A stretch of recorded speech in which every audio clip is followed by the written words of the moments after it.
Halo semuanya dan selamat datang. Pernah nggak sih kalian ngerasa pas keputusan-keputusan besar yang ngerubah hidup kita itu disahkan, kayak ada sesuatu yang disembunyiin? Kayak ada obrolan rahasia yang nggak bakal pernah nyampe ke telinga kita. Nah, di penjelasan kali ini kita bakal bongkar habis-habisan sebuah dokumen yang jujur aja bikin merinding. Kita bakal masuk ke sisi gelap dari manajemen pemangku kepentingan. Ya, ini taktik elit yang emang sengaja banget disembunyiin dari pandangan kita semua.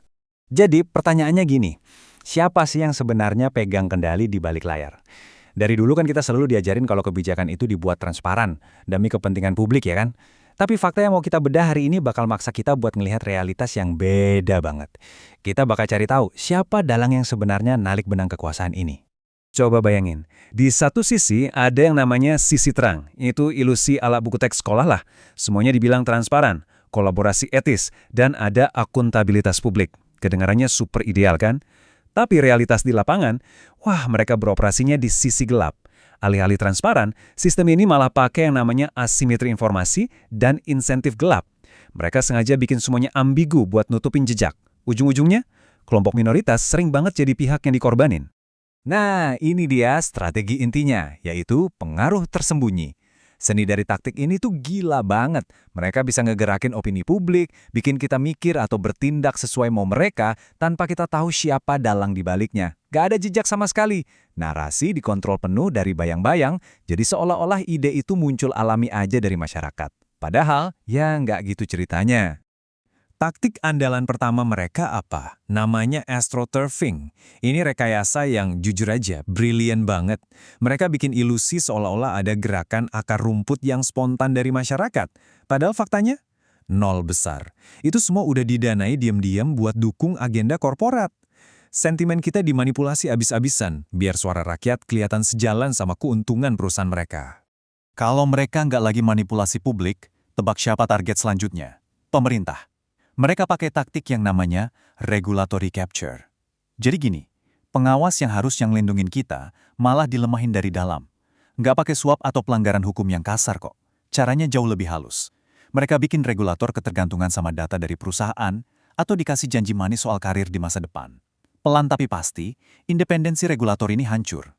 Terus kalau kalian mikir hal ini nggak disadari sama masyarakat luas, wah coba pikir lagi deh. 60%. Bayangin, 60% warga saat ini ngerasa kalau mereka udah terkooptasi sama sistem tak terlihat ini. Lobby rahasia tuh bukan cuma taktik bisnis biasa, teman-teman. Ini beneran salah satu risiko korupsi paling gede di dunia modern yang pelan-pelan ngikis abis kepercayaan kita sama demokrasi. Lalu pertanyaannya, kenapa nggak ada yang berhentiin? Jawabannya bikin ngenas. Dari seluruh negara di dunia ini, tebak ada berapa? Cuma 7. Cuma 7 negara yang punya regulasi transparan dan bener-bener kuat buat nindak praktek lobby gelap kayak gini. Sisanya gimana? Ya gerbang buat lobby belakang layar ini pada dasarnya dibiarin kebuka lebar-lebar gitu aja. Biar lebih jelas, mari kita petakan struktur kekuasaan ini. Bayangin sebuah matriks tahta yang nggak kelihatan. Pemimpin formal yang sering masuk TV itu mungkin kelihatan punya jabatan tinggi, tapi pengaruh aslinya seringnya sih rendah. Kekuatan yang sesungguhnya itu ada di tangan sang dalang dan elit bayangan. Walaupun mereka nggak punya jabatan formal, mereka punya kontrol mutlak. Mereka yang arahin strategi jangka panjang lewat pintu-pintu belakang. Kenapa sih mereka lebih suka main gelap kayak gini? Simpel aja, ini murni matematika soal efisiensi. Kalau mereka pakai tantangan hukum secara terbuka di publik, peluang suksesnya cuma sekitar 30%. Tapi, kalau mereka beroperasi dalam bayang-bayang, pakai lobby tertutup langsung ke si pembuat keputusan, tingkat keberhasilannya meroket sampai 85%. Jauh lebih cepat, dan pastinya jauh lebih mematikan buat kepentingan kita sebagai publik. Jadi, gimana sih cara kerjanya? Ini dia buku panduan rahasia mereka. Langkah pertama, identifikasi. Mereka cari aktor-aktor kunci yang rentan atau bisa dipengaruhi. Kedua, bentuk aliansi. Ini tujuannya biar risikonya bisa dibagi-bagi. Ketiga, intervensi. Mereka eksekusi pengaruhnya pas banget sebelum kebijakan itu disahkan. Dan keempat, nah ini yang paling brilian, stabilisasi. Mereka ngunci keputusan itu rapat-rapat biar nggak goyah sama sekali, meskipun nanti publik bakal marah-marah. Nah, kalau udah begini, apa dong obatnya? Jawabannya cuma satu, transparansi radikal. Mengenali sisi gelap ini bukan berarti kita harus ikut-ikutan main kotor ya. Tujuannya murni supaya kita nggak berakhir jadi mangsa.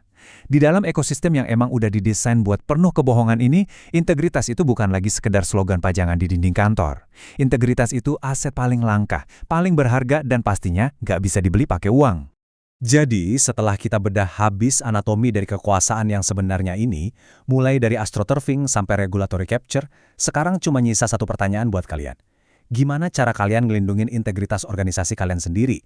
Mulai sekarang, terapkan transparansi, sadari taktik-taktik kotor mereka, dan pastiin kalian nggak cuma jadi sekedar bidak di papan caturnya orang lain. Gimana langkah selanjutnya? Ya, pilihan itu sepenuhnya ada di tangan kalian.